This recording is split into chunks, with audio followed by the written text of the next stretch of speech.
Bonjour tout le monde et bienvenue dans la vidéo. Donc cette semaine, je vais vous parler de connexion alu-cuivre. Donc déjà, il faut savoir qu'on utilise du câble alu. Il a un avantage qu'il est beaucoup moins cher que du cuivre, mais les inconvénients, c'est qu'il est, il est moins efficace en tant que conducteur et il a des problèmes qu'il a des réactions chimiques avec du cuivre. Donc on va utiliser des câbles alu surtout pour les grosses sections de câbles et aussi pour les longueurs importantes. Donc on a des problèmes, et c'est le sujet d'aujourd'hui, de réactions chimiques entre l'alu et le cuivre dans les connexions. Donc la première connexion qu'on va voir, c'est le fil ou le câble alu qu'on va connecter ça sur un bornier. Donc je vais vous montrer un exemple concret. Ok, premier exemple, donc c'est le câble alu qui arrive en bas à gauche dans le gain TPC rouge qui est raccordé sur la bornier.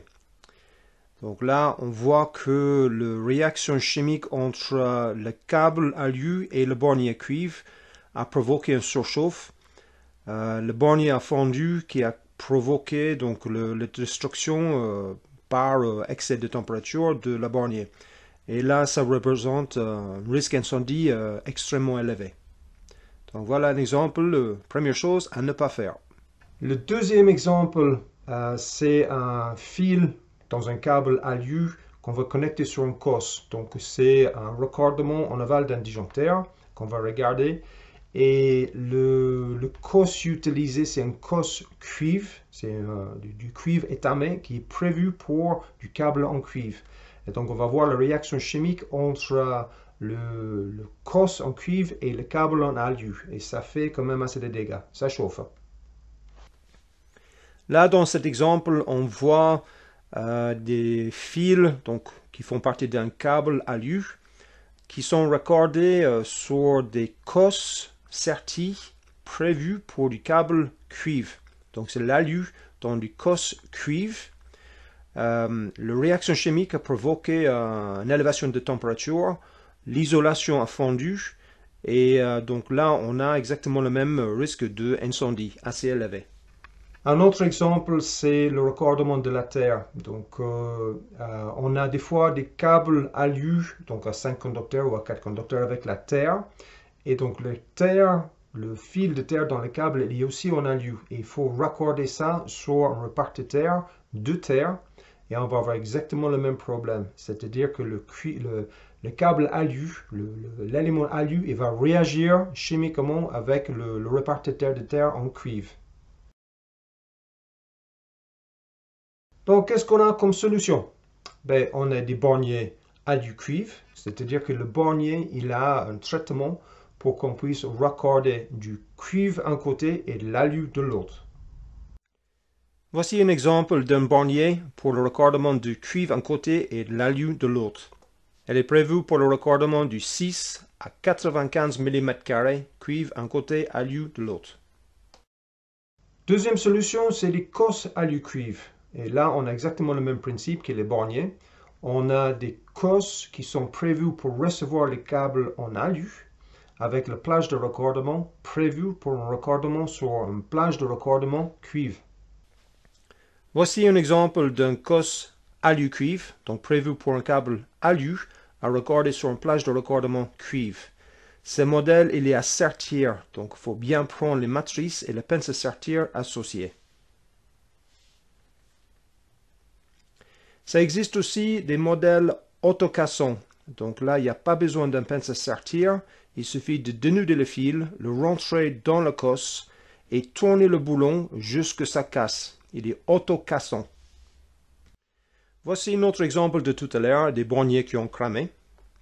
On les a remplacés avec des borniers plus costauds et on a raccordé en bas, sur l'arrivée, des cosses alu-cuivre à sertir, sertis sur 2 points. Et sur la partie haut des borniers, on a raccordé des cosses cuivre pour repartir dans notre armoire. Donc voilà une solution pour avoir un raccordement alu-cuivre dans une armoire. La solution qu'on voit souvent sur le chantier, c'est ce qu'on appelle les fouets cuivre alu. Donc en fait, c'est des rallonges, si tu veux, vers un raccordement pour un câble alu. Et on a un fil qui sort de l'autre côté qui est prévu pour un raccordement sur une plage de raccordement pour le cuivre. Voici l'exemple d'un fouet. Donc on a sur un côté, on a un câble qui sort, donc souvent 16 mm pour 63 ampères maximum.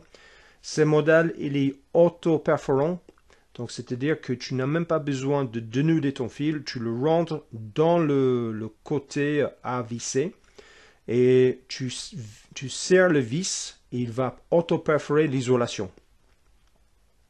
Voici un autre exemple prévu donc pour du 25 mm, c'est-à-dire qu'il peut accepter jusqu'à 90 ampères. La dernière solution que je veux vous montrer, c'est les répartiteurs pour la terre en alu. Physiquement, le répartiteur, la partie métallique, il est en alu. Donc on peut utiliser ça si on a tous les conducteurs de terre qui sont en alu. C'est une autre solution. Attention, tu ne peux pas brancher des fils en cuivre sur ce répartiteur. Il est prévu uniquement pour les fils en alu. Donc voilà la vidéo de cette semaine. J'espère que c'était assez clair. J'espère que ça va vous permettre d'éviter des soucis de réaction chimique entre les conducteurs alu-cuivre sur le chantier. Donc n'hésitez pas, tu me laisses un commentaire si tu as déjà vu ça sur le terrain. Et pour les gens qui sont intéressés par la formation que je vous propose, ben, n'hésitez pas, tu m'envoies un mail. L'adresse, elle est là et je le mets aussi dans le commentaire. Tu m'envoies un mail, je t'envoie des liens pour voir des vidéos sur le métier d'électricien et des informations sur la formation que je vous propose. Donc voilà pour cette semaine. À ciao, bientôt.